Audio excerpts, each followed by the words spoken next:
Nos llama nuevamente Hugo Machiavelli desde Colombia. Hugo, allí te vemos, contanos. Vivi, bueno, acá estamos en las afueras de Pereira, como verás detrás de mí, la gente que duerme en las calles, en las plazas, en donde encuentra lugares porque los refugios no dan abasto. Y porque hay que decir, hay un trabajo de la alcaldía de Pereira que la gente dice que es incompleto y en algún lugar te diría que observamos algunas actitudes que en otro momento las voy a comentar con más detalle. Este es el momento de contar las historias de los sobrevivientes. Recordemos que hasta ahora el terremoto muestra alrededor de 300 víctimas fatales, pero son alrededor porque hablamos siempre de desaparecidos también para contabilizar datos y son 400 también los desaparecidos contabilizados hasta acá y unos 4.000 heridos. De los 300, aproximadamente 2/3 partes son de Pereira, donde la destrucción también fue, digamos, muy impresionante. Y la gente entonces no salió a la calle con lo que pudo y algunos no tienen ni carpas, ni han conseguido ni la ayuda suficiente. Acá muchas veces paran los autos en la ruta y le entregan provisiones, ayuda. A gente que quedó, digamos, por ejemplo, salvó su vida de milagro de lugares como los que vos ves ahí enfrente. Familias completas, mirá, por ejemplo acá tenés una, ¿ves? Una mamá con su nene, nos vamos a acercar. Hola, ¿cómo va? Perdón la molestia, ¿cómo le va? ¿Ustedes están viviendo en la calle? Sí, están... Las casitas de acá del sector de abajo, vean aquí cómo quedó el sector de allí. Mini, vamos. A ver, vamos a movernos hacia el sector para... Bueno, estamos también, viste, todo es un desorden, porque fíjate que los autos paran, nosotros también nos hemos metido en un lugar para mostrar otro de los sitios muy débiles, muy frágiles, no solo es el centro, no solo la periferia, sino lugares también incluso mucho más vulnerables, en donde el terremoto azotó con gran furia. Ahí ves las casas, que en realidad eran casas muy pobres. ¿Cómo? Estar porque para adentro, para atrás está que se viene las cositas de allá, las piezas de allá, los tejados se cayeron. Lo único que no le sufrieron daño fue las casas las de Bareque, pero de resto los que fueron en material sí. Claro, hay una que se fueron abajo. ¿Y a dónde va a ir ahora? Pues estamos esperando que nos colabore, porque nosotros de acá no nos vamos porque para que nos den las casitas, porque si nosotros nos vamos a un albergue no podemos porque perdemos la oportunidad de que nos colaboren. Muy bien, muchas gracias por su testimonio. Seguimos recorriendo. Mira, tenés carpas ahí enfrente, acá. Tenés carpas. Estos no son los lugares, no son los campamentos de refugiados habituales. Quisimos mostrar otra vista, otra radiografía, otra imagen de campamentos mucho más precarios, porque el terremoto no discrimina, impactó en edificaciones supuestamente sólidas o antisísmicas y por supuesto en las más antiguas más y en las más vulnerables por supuesto con un grado mucho más profundo. Y la gente está en la calle, los hijos están con sus mamás, como ves ahí lo trae AUPA, y se alimentan de lo que pueden, no siempre están en lugares como mostramos hace un rato en la salida anterior, en los barrios con ollas populares. Acá ni siquiera eso hay, ¿ves? Acá hay una mamá con una bolsa y con su pareja, y acá más adelante también tenés otras historias de similar característica. Siempre los perros acompañando a la familia y la gente. Fíjate, este es un momento justo, mirá cómo para la gente. Mirá cómo para la gente. Tremendo. ¿Cómo estás, Hugo? Te saludo. Para bajar... Aquí Agu Girón dándole inicio ya formalmente a esto que es especial domingo. Hoy, bueno, te extrañamos obviamente desde el piso, sí, pero estás haciendo un gran trabajo, la verdad, en esta cobertura especial desde Colombia. La verdad que las imágenes son, son tremendas, Hugo.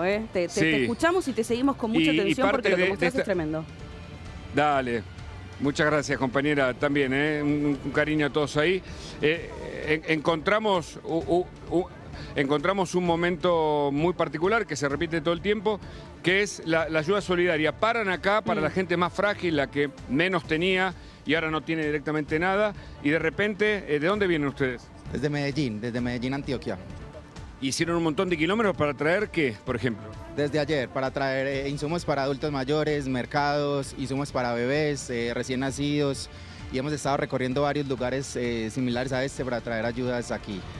Muchas gracias por lo que hacen. Bueno, Agus y compañeros, mirá, es gente que no tiene nada. Acá vemos también una chica joven. ¿Qué dice, maestro? Buenas tardes, ¿cómo estás? ¿Usted se derrumbó su casa? Se me cayó el techito de la casa, se me abrieron varias paredes, sí señor, claro. ¿Y están en la calle? Pues prácticamente acá estamos con la ayuda de la gente que es muy solidaria, nos han regalado carpas. ¿El gobierno no ha aparecido aún? Pues ya nos vinieron a nosotros, ya nos vinieron a censar la alcaldía, pero todavía no hemos recibido ninguna ayuda. Pero ahora es censo. La ayuda ha sido de la gente solidaria de Pereira, de Colombia, del mundo, porque han venido gente de Italia, de Inglaterra. Vino anoche un señor y nos regaló unas cartitas que necesitábamos. Sí, en instantes vamos a mostrar un video, porque estamos frente a uno de los edificios o de los complejos que se derrumbó, y mucha de esta gente también pertenece a ese lugar. Mirá, repasemos dónde estás exactamente, para los que se están sumando recién ahora. ¿Dónde estás exactamente? ¿En qué ciudad? Y este lugar que vos estás recorriendo, donde vemos a tanta gente que efectivamente está sin su casa, ¿no? Y que está viviendo en la calle. Exacto. Es un lugar donde reciben justamente a los refugiados. Calle. Parece un campamento de guerra, porque hay campamentos más formales, campamentos de refugiados, exactamente. Pero este no, este es un campamento recontra improvisado.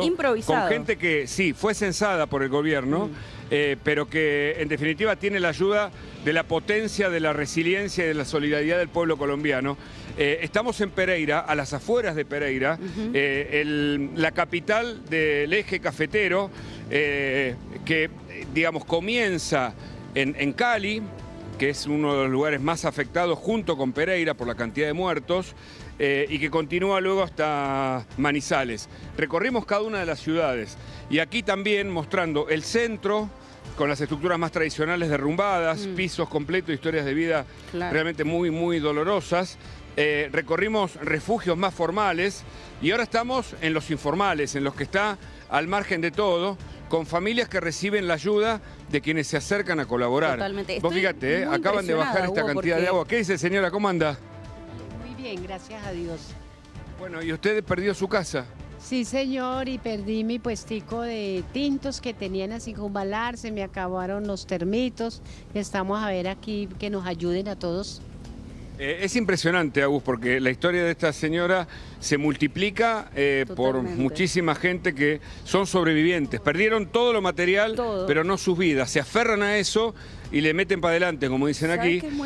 Y tiene mucha agua, que es clave, porque aquí es una zona de mucho calor, pero no sé si le falta comida Que nos traigan comidita, nos traigan muchas cositas, que nos ayuden, que somos 10 familias acá. Para todos los vendedores que somos vendedores informales, pero está diciendo que perdí mi puesto de tintos, somos vendedores ambulantes.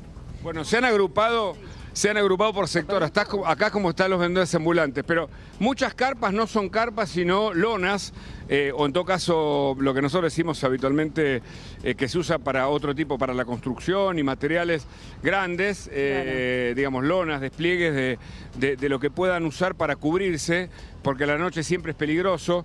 Hay una amenaza siempre. O sea que ellos pasan la noche ahí donde vos estás ahora, Hugo. Así como están, con la lona que encontraron. Acá en el piso. Acá en el piso. Esto que estás mostrando, Hugo, me quiero detener en esto, porque es tremendo lo que estás mostrando. Porque uno lo ve así, y de verdad, parece un campamento de guerra. Y no es un campamento de refugiados organizado por alguna ONG, es literalmente organizado, improvisado en la calle, porque esta gente se quedó sin sus casas. Y así como te lo está mostrando Hugo desde Colombia, es improvisado en el medio de la calle, Hugo. Se están poniendo lonas y carpas en el medio de la calle porque no tienen casa. Realmente no lo puedo creer. Es muy impactante lo que nos estás mostrando, realmente impactante. Sí, por eso tratamos de recorrer todo lo posible, de caminar entre estas historias. El día después del terremoto, además, Agus, bien contás los detalles y la información, implica, además de la emergencia humanitaria, la emergencia sanitaria, Claro. Porque imagínate que los chicos, lo mostramos un poco de espalda ahí con la mamá, los chicos tienen fragilidades, no son adultos que puedan soportar noches a la intemperie y además, no en este sector específicamente, pero hay otros lugares donde la basura se acumula en las esquinas, nadie las recoge, porque no hay capacidad del Estado para responder a esta catástrofe realmente. Entonces todo eso es un caldo de cultivo infeccioso. Yo contaba hace un rato que nos confirmaron fuentes oficiales que se detectó en una de las plazas donde estuvimos un brote de tuberculosis. Pero recién una persona que estaba acá, que trato de ubicar, es usted. Mira, quiero hablarte con alguien que él mismo sacó el cadáver de un vecino. Es así, ¿no? Usted sacó el cadáver de un vecino, ¿no? Ayudé a sacar un cadáver de un vecino porque pues mi colaboración es colaborar en la comunidad. Y 3 días duró el señor ahí metido. El primer día me habló y estamos encima de él, pero entonces ya vino mucha gente. Ya vino los bomberos, la Defensa Civil y la Cruz Roja, apoyaron un día y al otro día no. Y ya el señor ahí, ya el segundo día, al tercer día, al cuarto día, ya llegó casi al cuarto día porque lo sacamos casi de noche al señor. Y el señor, pues ya en paz descanse, señor. Amén. Y ahí lo tengo ni siquiera le muestro el retrato donde está la pierna. ¿Cuál era la imagen? ¿Usted la mostró? Yo la vi la imagen, no es solo para corroborar exactamente lo que pasó. No es una imagen que no se puede emitir, pero demuestra que, fíjate, vino la Cruz Roja, los bomberos, y no vinieron el otro día. Y entonces el hombre que al principio daba señales de vida estaba ahí, y nadie lo podía sacar porque está desbordado el sistema. ¿Se entiende? Es decir, esto no es Venezuela, está claro, hay un Estado que ha respondido, hay un gobierno que también ha respondido primariamente, pero que de ninguna manera da abasto. Y frente a eso, mirá lo que pasa. La gente queda enterrada. Una locura. Nada, entre los escombros. Mirá, ahí está el... Ay, no, tremendo. Ahí está el... Sí, no, pero solo para corroborar la palabra de este hombre que dice no, que ayudó a sacar ese cadáver. Y tremendo para un vecino, ¿no? Tener que enfrentarse a esto. Hugo, vos nos adelantabas recién sobre un video que tiene que ver con el derrumbe.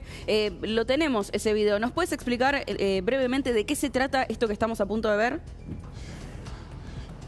Lo que estamos a punto de ver es el derrumbe del complejo Lorenas, y el derrumbe del complejo Lorenas implicó parte de, digamos, la historia de los sobrevivientes que pudieron huir de ese lugar.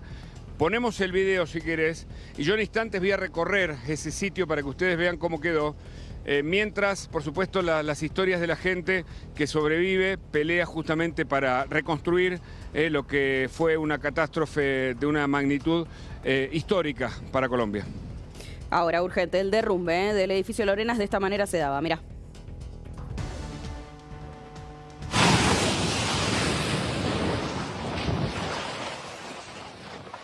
Tremendo.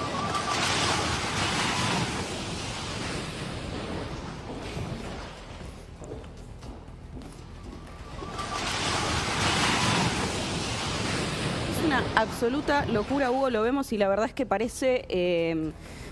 Parece una caricatura, un dibujito, pero no, lo triste es que es la realidad, porque se derrumba casi como, ¿viste los bloques, los legos que se va desarmando de a uno? Pero es un edificio real, es tremendo. Había gente. Ahora vamos a ir ahí. Sí, había gente. Ahí en ese edificio 10 muertos contabilizados hasta acá. Ayer eran 7, después se confirmaron que fueron 10. Recordemos que Pereira es el lugar de mayor cantidad de víctimas junto con Cali. Todavía faltan datos. Sí, ¿qué me decía?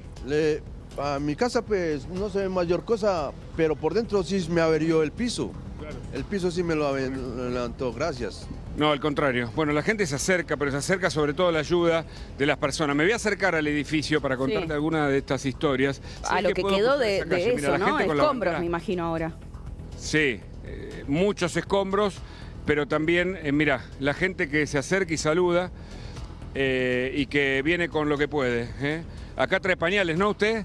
¿De dónde viene? ¿De dónde viene? Yo vengo de Cerritos. ¿Y viene a colaborar? Sí, claro, a traerle pañales a los bebecitos y pañitos, porque este es un problema para todos, tenemos que ayudarnos. ¿Ustedes de dónde son? De Argentina, de Buenos Aires. Ah, qué bonito que estén acá. Gracias por bendecirnos con su presencia. Gracias a ustedes. Vamos a cruzar. A ver, ¿podemos cruzar, Johnny? Vamos a cruzar. Esto estamos transmitiendo. Es temprano acá, o mejor dicho, 2 horas más temprano que en Buenos Aires. Son 16:14. La gente es medio desordenado, Agustina, entenderás, porque no está fácil esto. No, pero, lógico, aparte en este momento no hay control de nada, ¿no? Todo el Estado está en emergencia. Sí. No. Totalmente. Hagamos esto, mira, cruzá tranquilo, acomodate tranquilo, vos tenés prioridad, nos avisás cuando estás listo para salir desde el lugar, ¿te parece? Seguimos igual, no cortamos, estamos en permanente comunicación con vos. Mientras tanto, voy saludando a la mesa. Por supuesto, está con nosotros el equipo, el elenco estable de siempre. Juli Maglietti, Juan Parrondo, Martín Fernández Cruz. Bienvenidos, chicos. Y le damos la bienvenida también a Andrés Folguera, geólogo, y Tomás Fenati, analista internacional, quienes se suman a este diálogo y a esta mesa. ¿Cómo están? Bienvenidos, gracias. Andrés, hay realmente mucha preocupación, obviamente, porque venimos viendo una suerte de seguidilla, ¿no? Tenemos el terremoto en Venezuela, el terremoto en Colombia, vimos en los últimos días un terremoto en España, en las últimas horas uno en Indonesia muy grande. ¿Estamos realmente ante una concentración anómala de terremotos o es una coincidencia temporal que obviamente por la difusión mediática que tiene nos hace tener más miedo? O sea, pueden ser las dos cosas. Pueden ser las dos cosas, sí. Ok. Puede haber sismos grandes que gatillen sismos grandes, aunque realmente la magnitud no es de lo más grande que puede haber. Un terremoto de magnitud 9 es mucho más grande que esto de acá. O sea que yo personalmente pienso que no están conectados y que es una casualidad estadística, digamos. Ok, es una casualidad estadística. Ahí Hugo ya se acomodó, está enfrente, ¿no? En el lugar, en el edificio que veías recién, con el edificio derrumbado y las historias que lamentablemente se suceden en vivo. Esto más que números son historias reales que ocurren ahora en vivo, y Hugo Machiavelli está trabajando allí en vivo, desde el lugar en Colombia. Hugo. Bueno, acá estamos. ¿Qué tal? ¿Cómo estás? ¿Cómo es tu nombre? Leiner Arboleda. Te vemos muy emocionada. ¿Qué pasó?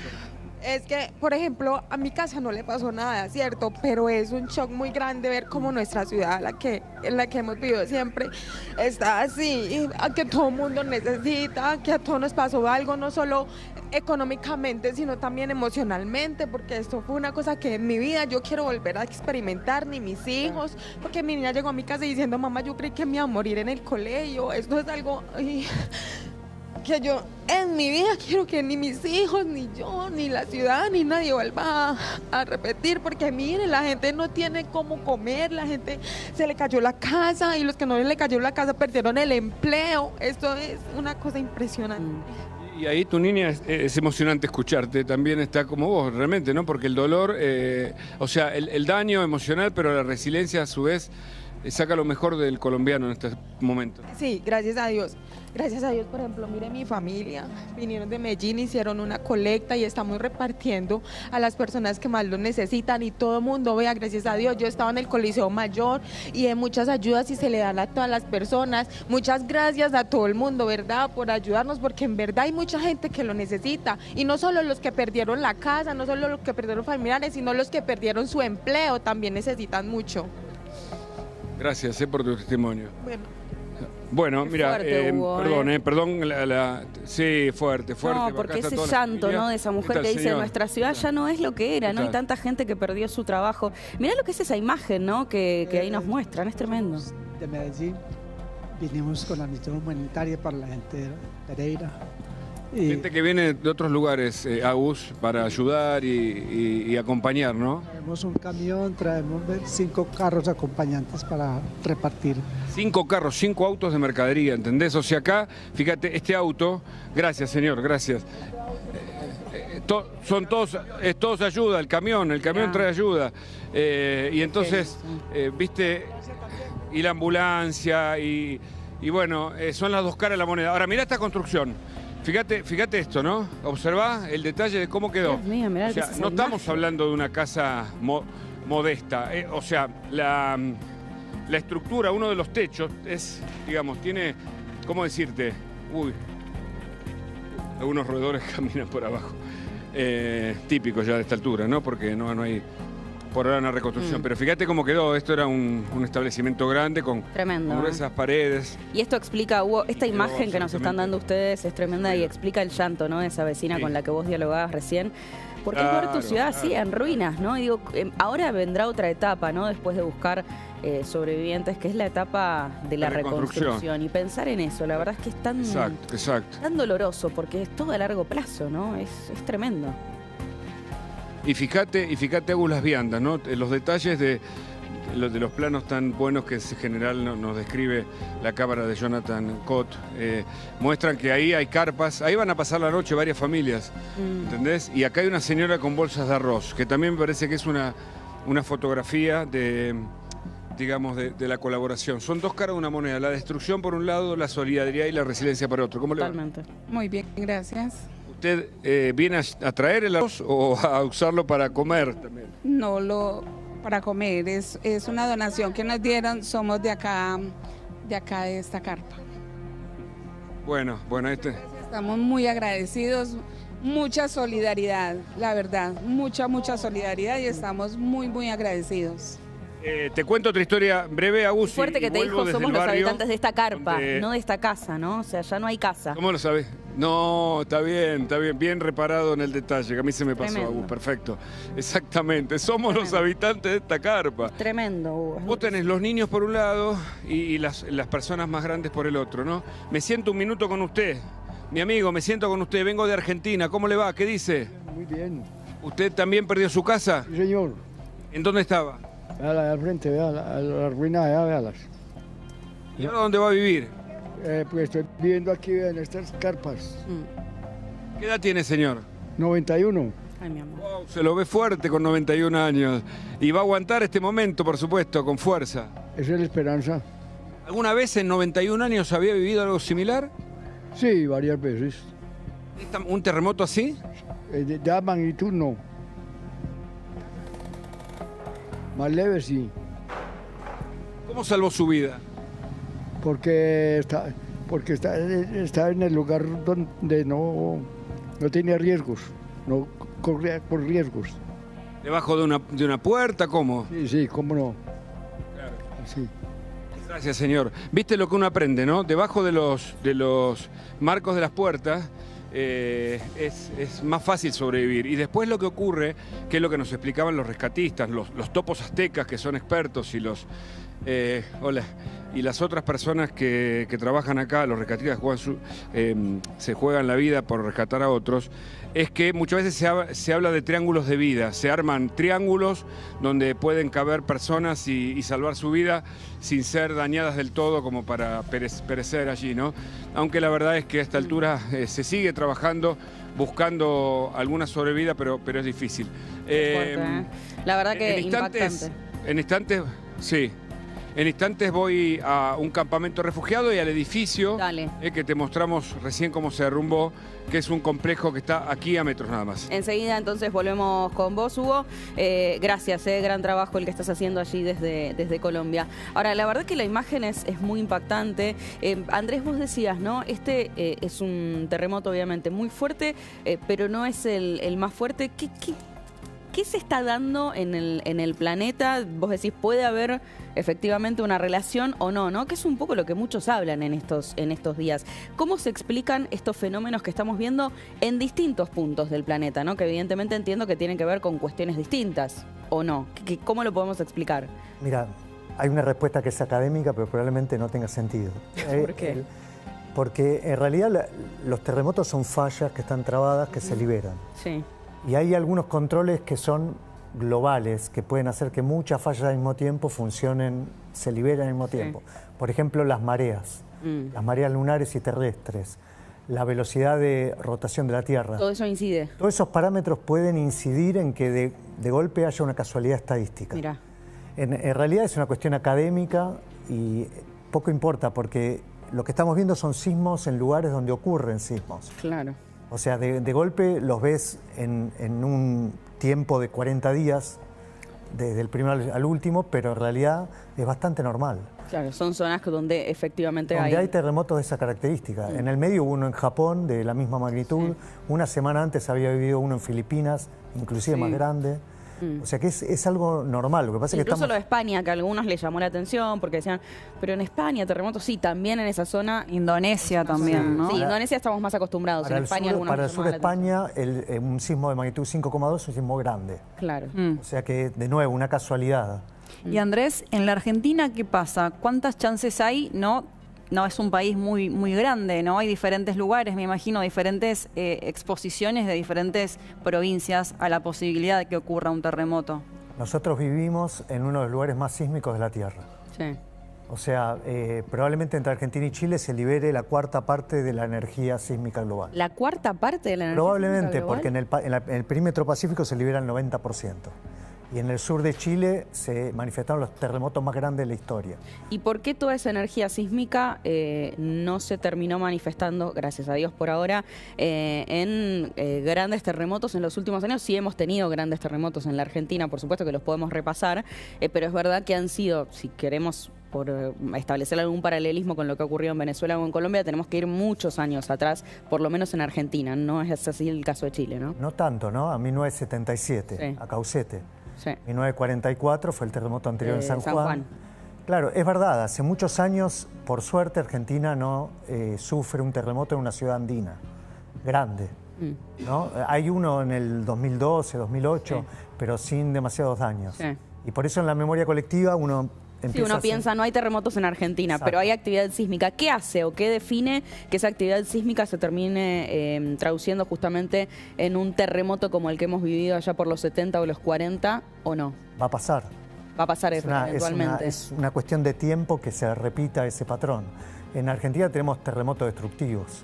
San Juan 2 veces o casi 3, Mendoza 1, que fueron destruidas totalmente. Pero después la localidad de Malvinas, localidad de La Poma, Agüé. Hay que estar alerta porque hablábamos, ¿no?, de una frecuencia o una cantidad de tiempo a partir de la cual uno debería estar más atento a que esto pueda suceder, si bien no se puede predecir un sismo. No, claro, alerta no, porque nosotros por supuesto que podemos tener acciones como sociedad para responder a un sismo, pero lo que importa acá es lo que hace el Estado. Claro. En forma previa, lo que hizo el Estado. Estamos preparados. Claro, el nivel de... Perdón, esto que vos decís es muy importante. Vos decís, va a pasar porque hay actividad sísmica, entonces, digamos, es la naturaleza. Efectivamente va a ocurrir, el tema es que no sabemos cuándo. La pregunta es, ¿estamos preparados? ¿La Argentina tiene preparación, ya sea en construcciones antisísmicas o en todo lo que... Ahí te pregunto, ¿qué tenemos que tener de preparación como país frente a un terremoto que, por lo que vos decís, puede pasar y va a pasar porque la actividad sísmica existe? Por supuesto, y la respuesta la tiene que dar el Estado. Yo te puedo hablar de presunciones. Por ejemplo, el Colegio de Ingenieros de Mendoza hace 3 días dijo que el 30 o 40% de las construcciones en Mendoza no están construidas con estándares sismos resistentes. Mirá. En general se considera que Mendoza es la ciudad más preparada. Claro. O sea que para el resto del país podemos esperar un escenario peor. Pero en realidad es el Estado el que tiene que proveer esa información, ¿no? O sea que hoy nos falta información y probablemente también nos falta entonces infraestructura. Sí, igual hay cosas que son evidentes. Mendoza se está extendiendo sobre una zona de fallas activas en una forma caótica, La Rioja también. Hay cosas que saltan a la vista, digamos, de falta de organización. ¿No? ¿Qué es ese mapa que tenemos ahí? ¿Son los terremotos que hemos tenido en la Argentina? Sí, es una animación, se puede hacer correr, es un PNG, hay que... A ver... Ahí lo vamos a hacer correr. Ahí está. Esto que estamos viendo son todos los sismos entre 1970 y hoy. Si se fijan, tenemos el norte de Mendoza muy afectado, la provincia de San Luis, un poco Córdoba, La Rioja, Catamarca, Tucumán, que en general se considera que no es tan importante, Salta y Jujuy. Mira, o sea, toda la zona andina está absolutamente plagada de sismos. Y me llama la atención Formosa y Chaco, que también tienen un puntito. Cada tanto ligan una. Claro, ¿eso es por rebote o es...? No, porque hay fallas enterradas que cada tanto se mueven. Buenos Aires también. Sí, es verdad. Hay Santiago del Estero también. Exactamente, en Santiago del Estero también. Y si se fijan las escalas abajo, muchos de esos sismos tienen magnitud 7. Es igual a lo que estamos viendo en Córdoba o lo que estamos viendo en Venezuela o en el sudeste asiático. Mira vos. O sea, pero muchas veces esos sismos están en lugares despoblados. Y no nos enteramos. Salen los diarios que tuvimos un terremoto de magnitud 6,7. Claro. No pasa nada. Pero no tienen este impacto, claro. No, pero el día que eso cae en una ciudad la destruye. Claro. Este mapa, Y muchas veces el epicentro ocurre en una ciudad o en un lugar, pero se siente más en otro lado. ¿Cómo se explica eso? Porque hay un factor que es la rigidez de los suelos. Cuando los suelos son blandos, se amplifica la onda sísmica, hasta 10 veces más. Por eso muchas de las destrucciones que estamos viendo en Colombia tienen que ver con un factor de amplificación. Claro. Sí. Y por ejemplo, ¿no? Nosotros ahora estamos haciendo el programa desde Buenos Aires, ahí veíamos 3 puntitos. ¿Eso es porque hay fallas acá en Buenos Aires y tienen la capacidad también de ser altos, destructivos o son más pequeños? En 1888 hubo un terremoto importante de Río de la Plata que provocó destrozos, pero era una ciudad baja. Claro. O sea, todavía no hicimos el experimento de qué pasa con un terremoto de magnitud 5 en el barrio de Belgrano. Claro. ¿No? Ahí, con las construcciones que hay hoy, con el desarrollo que hay hoy. Y seguramente en Buenos Aires no hay construcciones sismorresistentes. Y ahí te pregunto para que nos expliques, Andrés, la diferencia entre una falla y una placa, porque por ahí, al saber que no estamos cerca de la cordillera, nos relajamos o pensamos que estamos excluidos de la posibilidad de que nos pase algo, y no es así. ¿Cuál es esta diferencia que hay que entender para saber cuánto riesgo uno puede o a cuánto riesgo uno está expuesto? Mira, hay 2 tipos de sismos. Unos que están en los límites de las placas. El fondo del Océano Pacífico se hunde por debajo de Sudamérica y produce sismos. Esos son los sismos que siente Chile. Otros sismos son los que están asociados al crecimiento de los Andes. Esos son los sismos que tenemos nosotros en nuestras ciudades andinas. Ambos son muy destructivos. O sea, los sismos andinos pueden tener magnitud 7, 7,5 y eso es lo que estamos viendo en Colombia. Eso es la magnitud que destruye ciudades. Claro. ¿Y las fallas? Las fallas son fracturas que están al pie de la cordillera de los Andes, que provocan que los Andes se levanten a través de las estructuras. Claro, y fallas hay en diferentes lugares de la Argentina. No solamente son las placas, digamos, en la cordillera donde está el riesgo mayor. Claro. También hay riesgo donde hay fallas en otros sectores del país. Sí, pero menor. O sea, el riesgo que hay en Buenos Aires es menor, aunque no estamos exentos de riesgo, pero las fallas no entran en movimiento cada 50 años, 30 años. Mirá, se mueven cada cientos de años. Claro. Entonces, las posibilidades son menores en Buenos Aires. Hay un riesgo, pero menor. El riesgo mayor es donde están las placas. La menor, pero si llega a pasar en Buenos Aires, la cantidad de víctimas es enorme y la pérdida económica es enorme. Claro, por una cuestión incluso de construcciones, de gente viviendo, etcétera, ¿no? Demográfica. Demográfica, exactamente. Tomás, vos como analista internacional, ¿qué es lo que estás viendo en estos días? Obviamente el terremoto en Colombia llega en un momento importante en términos políticos porque fue en la asunción, ¿no?, de Abelardo de la Espriella, asume y este es su primer debate político, su primera prueba, donde se enfrenta no solamente a tener que atender esta tragedia, sino que además ahora se va a enfrentar a lo que es la reconstrucción de Colombia, ¿no?, que nos lo contaba recién él, ¿no?, la reconstrucción post-terremoto es una reconstrucción tremenda. Sí, bueno, también para poner en contexto, estamos hablando de que es el terremoto más fuerte que sufrió Colombia en 47 años, o sea, es uno bastante potente. Justo lo que menos le hubiera gustado a Abelardo de la Espriella era que le tocara 3 días después de su asunción. Él asumió el viernes de la semana pasada. 3 días después, una locura. Claro, se cumple una semana mañana del terremoto, ¿no? Sí, o sea, fue nada y la verdad es que sí, o sea, empezó a recibir ayuda. La verdad es que, bueno, él también un poco los primeros días quería como tener un fuerte impacto en, no sé, decisiones políticas, geopolíticas. Hubo también muchas noticias que tomó Colombia en términos diplomáticos que también, bueno, fueron bastante sorpresivas, pero quedaron un poco como eclipsadas por esta situación. Y la verdad es que ahora Colombia sí, le va a tocar la tarea de reconstruir una economía que, bueno, la verdad es que la ventaja que puede tener Colombia en ese sentido es que quizá tiene mayor capacidad de endeudamiento para poder sostener ciertos proyectos de infraestructura, a diferencia quizá de casos como el nuestro, Venezuela. Colombia es un país con una mejor tiene otra espalda para afrontarlo. Sí, o sea, lo que le pasó a Venezuela. Pero digamos, puede llegar a convertirse, o sea, el afrontar un terremoto de esta magnitud en los primeros 3 días de gobierno puede llegar a ser digamos, a ver cómo decirlo bien, digamos, su peor catástrofe política, como si fuese, no sé, la fiesta de Olivos de Alberto, ¿me entendés? O la guerra de Alberto, que son esas cosas que te marcan políticamente porque es realmente una traba política, o puede llegar a ser, si sale bien de esta, una oportunidad política, entiéndanlo en términos, obviamente, no como una utilización política, digamos, sino si saliendo bien adelante, obviamente como algo en donde él pueda mostrar su capacidad de gestión, digamos? Bueno, un poco es como decís, es una prueba que va a ponerse a su gestión, o sea, va a ser un poco ver cómo la gente reacciona ante, bueno, cuán rápido fue la atención que recibieron las personas en las zonas afectadas, cuán rápido fueron, no sé, por ejemplo, declaró el estado de desastre nacional, bueno, ni bien ocurrió, el tema de la ayuda internacional, que bueno, por ejemplo, en Venezuela se generó toda una crisis porque, bueno, se hablaba de que parte de la ayuda internacional no terminaba llegando a las poblaciones, así que eso también va a ser importante. Bueno, acá hubo algún debate también sobre ese tema, sí.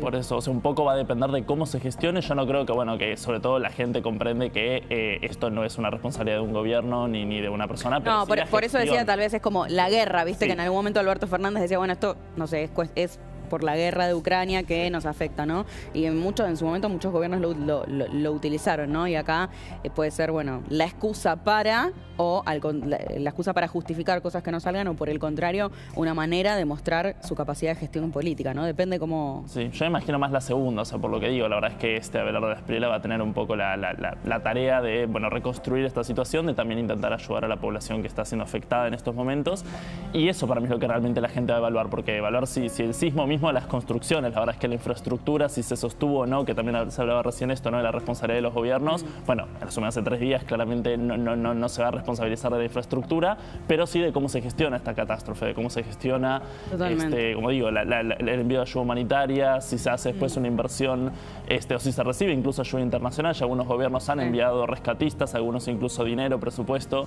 para intentar paliar la situación, pero como digo, para mí va a depender mucho más de la gestión, que bueno, también en cierto momento puso en discusión la gestión de Delcy Rodríguez en Venezuela, ahora le toca a Abelardo Espriella. Totalmente, totalmente. Y hablando de reconstrucción, volvemos a Colombia en vivo con nuestro compañero Hugo Machiavelli, que está trabajando allí desde uno de los edificios que fue directamente pulverizado, diríamos, a escombros, a cenizas. Hugo, te escuchamos. Mira, le voy a pedir a Nico, si es tan amable, y si compartimos, Agus, el video que hace un ratito mostramos, porque el momento en el que este edificio cae es lo que te voy a mostrar ahora, que es cómo quedó. Mira, estamos viendo, para que vos sepas, a la izquierda de la pantalla estamos viendo la imagen que nos dan vos y Johnny Cott en este gran trabajo que están haciendo ambos allí desde Colombia. Y a la derecha de la imagen estamos viendo cómo fue el derrumbe. O sea, a la izquierda lo que quedó, a la derecha lo que era y cómo fue el momento de la destrucción. Y la verdad es que es impactante porque era un edificio muy alto y lo que estamos viendo ahora, lo que nos muestran ustedes, son puros escombros, son restos nada más. Es impresionante. Es impresionante. Acá uno de los habitantes del lugar, que también salvó su vida de milagro, ¿no? Sí, la verdad ese es un milagro de Dios que estamos aquí vivos y viendo esta catástrofe tan grande que se hizo aquí en Pereira.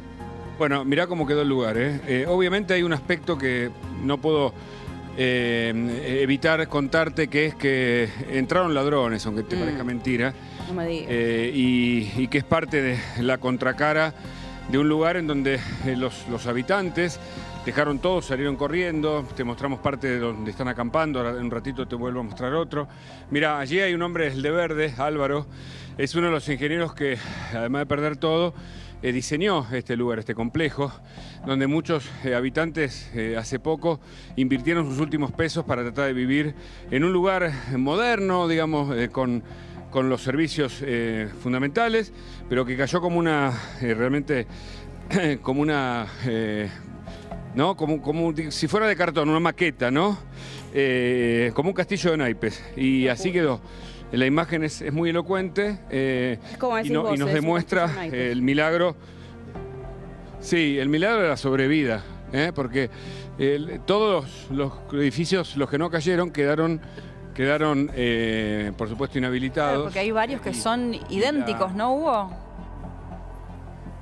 Sí, es como un complejo, claro. No sé a cuál es equiparable de Buenos Aires, pero son como complejos de vivienda nuevos, bastante modernos. Algunos dirían más como monoblocks, no sé, porque fíjate, tiene techo 2 aguas arriba, pero por eso se entiende perfecto dónde estamos, porque se ve atrás uno de los edificios que sí quedó en pie, que es igual al que vemos en la imagen, que se termina derrumbando, y los escombros del que era igual, sí, pero que quedó absolutamente derrumbado. Es una locura. Es una locura. Te voy a mostrar, hoy es el Día del Niño, y contaba también en alguna de las salidas que los peluches, cuando aparecen los peluches, los ositos y Bueno, obviamente es el símbolo, por un lado, del dolor y por otro lado, de los chicos que pudieron salvar sus vidas. Y aquí aparecen varios. Y de repente estábamos observando y recorriendo y mirá lo que encontramos acá. Hay un auto absolutamente destruido y hay una mafalda. Mirá. ¿Viste? Una mafalda de Quino, obviamente, aquí en Colombia, es muy querida, por supuesto, y seguida Mafalda, ¿no? Y por allá, otro osito que está con, digamos, le han colocado esto, entiendo que falleció ese matrimonio. La pareja, es un matrimonio que falleció, por eso dejaron el oso y la foto ahí. Escuchaste, ¿no, Agus? O sea, este matrimonio de jóvenes que murieron acá, sepultados, ¿en qué lugar del...? En esta torre... 6. Sí. Ahí mismo quedaron ellos. Y a modo de homenaje, obviamente, en el medio de los escombros pusieron la foto de ella, el recuerdo de casamiento, sostenido por un osito de peluche, ¿no? También como lo simbólico, que es triste, sí, es triste. La verdad que, porque las vidas no, en este caso no pudieron salvarse, porque, digamos, fueron superados. Cuando caen estas vigas sobre nuestros cuerpos, ¿viste? Son muy frágiles y no hay manera de hacer nada. Me parece que es eso, ¿no? Es impresionante. La verdad, la estructura fallaron mucho. Fueron inestables, se desplomaron como si hubieran colocado dinamita en la parte de abajo. Se fueron todo al fondo. Los tres bloques, que en realidad, como tú miras, es frágil. La estructura. Este es tipo sándwich que se hizo. Aquí había un edificio, el tercer piso. Y mira cómo quedó. La valija ahí, por ejemplo, ¿no? Aplastada como... El apartamento quedó así. Inclusive... Desintegraron, o sea, se comió por lo menos 1 o 2 pisos, si no es que se derrumbó completamente. Sí, Agus, te escucho. Hay una imagen de una pared a punto de caerse, si van más hacia nuestra derecha, hacia los escombros de la torre que se derrumbó. Otro derrumbe en cualquier momento. Sí, al lado hay una pared que ahí se ve perfectamente. Una pared entera que quedó cayéndose. O no sé, es un techo incluso, te diría. O es un techo, acá comenta Tommy Fenati. Sí. Pero es impresionante esa imagen. Sí, o sea, hay un edificio que se cayó por completo y otro que pareciera que en cualquier momento queda... Los tanques del agua. Ah, mirá, lo que es bueno, usted está muy bien. Me dice que esa es una plancha donde iban los tanques de agua, pero sobre el techo. Como aquello, ¿no? Como aquel tanque que está allá. Es eso que se deslizó y que está ahí sostenido, no sé, por un par de... Es un peligro. Sí, de par de vigas, pero que de igual no soportó el peso de los tanques que también estaban llenos con agua y se deslizó para acá. Y todo está agarrado con alambre o atado con alfileres para usar alguna figura que nos permite entender rápido. Y fíjate cómo quedó este edificio, mira, está inclinado algunos grados hacia la izquierda, mirándolo de frente, por supuesto, pedazos de colchón, bueno. Y aquel otro edificio, el de la derecha, mira cómo está, a ver si... o sea, pareciera, si uno lo mira solo desde arriba, pareciera que está en buen estado, pero está todo inclinado completamente el edificio. Te voy a mostrar los juguetes, el parque o la plaza, ¿no? Como decimos nosotros, en el Día del Niño. La verdad es que no, los juegos, exactamente. La verdad que parece un escenario de posguerra. Hugo. Es tremendo, ¿eh? Sí, tal cual. Tal cual. Vamos a pasar por acá un poquito entre los escombros para mostrarte, culminar con esta crónica. Después te voy a contar a dónde Vamos a hablar con la gente de acá, con los sobrevivientes, con la historia de las personas que perdieron todo, pero no su vida. Y esto es lo más rescatable, hablando del rescate y el trabajo que han hecho todas las fuerzas de seguridad y los bomberos, la Cruz Roja, Defensa Civil y un enorme voluntariado del pueblo colombiano que no se rinde. Mirá el otro plano hacia la izquierda, ahí vas a ver cómo los edificios están absolutamente derrumbados. Esta es una síntesis, yo creo que la imagen de este lugar nos permite entender bien el golpe y el terremoto, ¿no? El terremoto que comenzó el lunes pasado, y cuando digo comenzó es porque hay réplicas, sobre todo en Chocó. Nosotros estamos en el eje cafetero o en el Valle del Cauca, sobre la cordillera de los Andes, ¿no? Lo que aquí llaman Colombia Occidental. Es un territorio inestable, con la placa tectónica de Nazca sobre todo, que genera, tiene antecedentes. Hace 120 años, en 1906, ocurrió el mayor de los terremotos, 8.8, si no me equivoco, con un tsunami inclusive.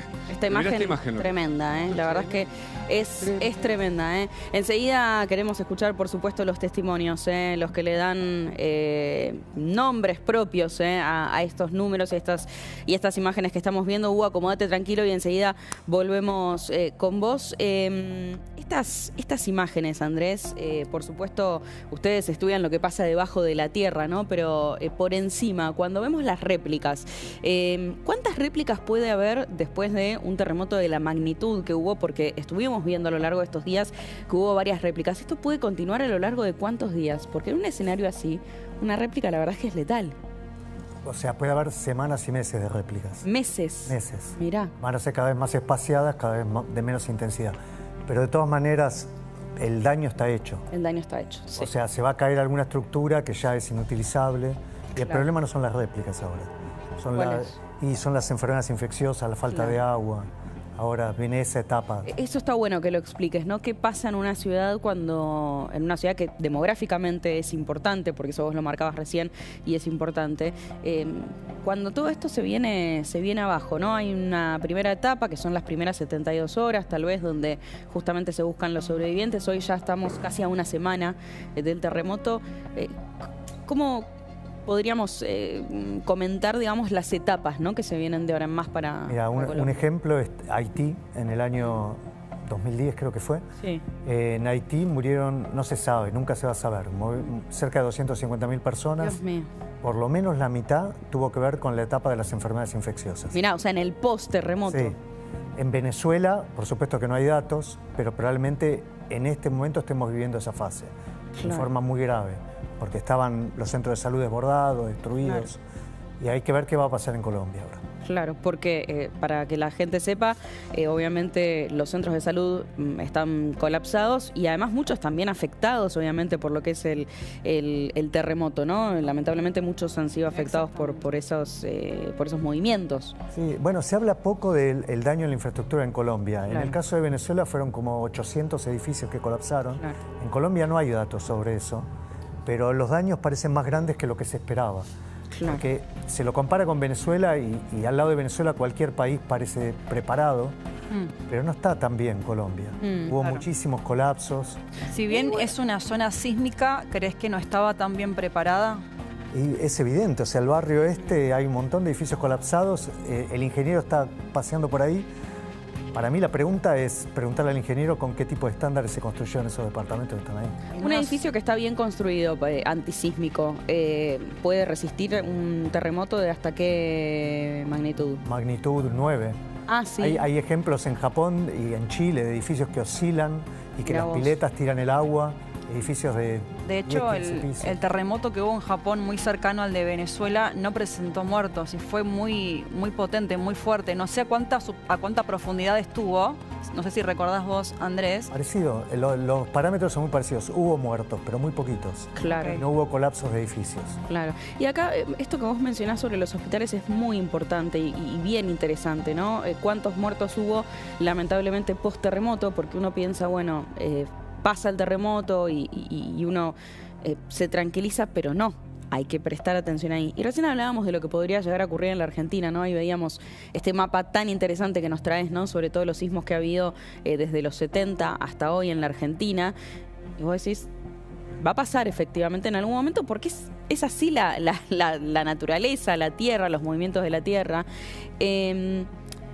Si nuestra infraestructura no está preparada, nuestros hospitales aún menos, si llegara a ocurrir algo así en la Argentina. De nuevo, la respuesta la tiene que dar el Estado.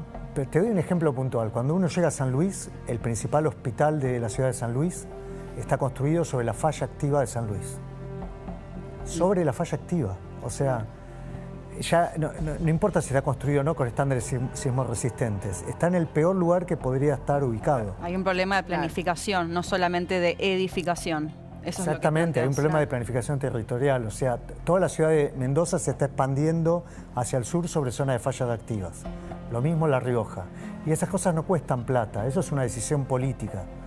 de dejar que la ciudad crezca de forma descontrolada o inclusive que el Estado elija poner una obra de infraestructura en el lugar menos adecuado. Un ejemplo paradigmático es la central atómica de Río Tercero. Sí. Está ubicada sobre la falla activa de la Sierra Chica de Córdoba. Es tremendo, claro. Es tremendo. Y todo eso, si se construyera, reitero, con construcciones antisísmicas, etcétera, ¿se podría hacer igual o el tema es que directamente no se puede construir ahí? Claro, sobre una falla... Sobre una falla no se puede construir. No, claro. Sí. No se puede, es el peor lugar que vos podés elegir. Claro, claro. Qué tremendo, pero es muy interesante poder aprender y entender bien estas cosas que la verdad en la Argentina a veces las vemos muy, muy lejanas. Ahí enseguida se acomoda Hugo y volvemos a Colombia, porque esto es importante. Mientras tanto, Tomás, te pregunto por qué obviamente hubo algunas dudas en los primeros días respecto a la ayuda internacional. Primero porque había un funcionario que los primeros días formaba parte del gobierno de Petro, ¿no? Y estuvo las primeras horas, después se termina de hacer la transición, llega un nuevo funcionario y algunos decían que por motivos políticos se estaba rechazando ayuda internacional. Después desde el gobierno colombiano dijeron, bueno, no, en realidad aceptamos ayuda internacional o no por cuestiones políticas, sino por lo que tiene que ver con una acreditación internacional. Bueno, ¿qué pasó ahí? Porque hubo mucho ida y vuelta al respecto y mucho ruido. Bueno, sí, lo que pasó primero que nada fue que, como se menciona, o sea, Petro había terminado su mandato el viernes, se había asumido Abelardo de la Espriella y justamente cuando empieza una asunción nueva, viste, van cambiando los ministros, los secretarios, en la gestión pública porque tenés toda una nueva gestión y justo pasó que en todo lo que es la gestión de atender todos los temas de desastres naturales, la persona que estaba encargada de todo esto era una persona que era del gobierno de Petro, que no se había todavía cambiado al 100% la persona. Entonces, en ese vaivén en el que, bueno, después Abelardo de la Espriella puso a una nueva persona a cargo, se había dicho, sí, lo que mencionás, como que había dicho que la ayuda que se iba a aceptar era de Ecuador, El Salvador, Estados Unidos e Israel, y eso como dio a interpretar que, bueno, que qué pasaba si México, si Brasil, si la Unión Europea, si España mandaban ayuda humanitaria, ¿qué iba a pasar? Bueno, después Abelardo de la Espriella y el gobierno mencionaron que al final no, que se iba a aceptar la ayuda humanitaria, que el problema que se veía era que fuera ayuda humanitaria que estuviera certificada por los gobiernos de donde venía. Eso fue lo que después se mencionó, pero sí hubo todo un tema de no entender bien si se iba a recibir esa ayuda o no se iba a recibir. Al final, bueno, como digo, se ha recibido ayuda de muchos países, bueno, se ha recibido bueno, Estados Unidos, de estos 4 países que se mencionaron hubo, y también de otros países más que empezaron a llegar. También de otros países han llegado rescatistas. Ok. Sí. Muy bien. Bueno, enseguida volvemos a Colombia, pero antes, hoy es un día muy especial.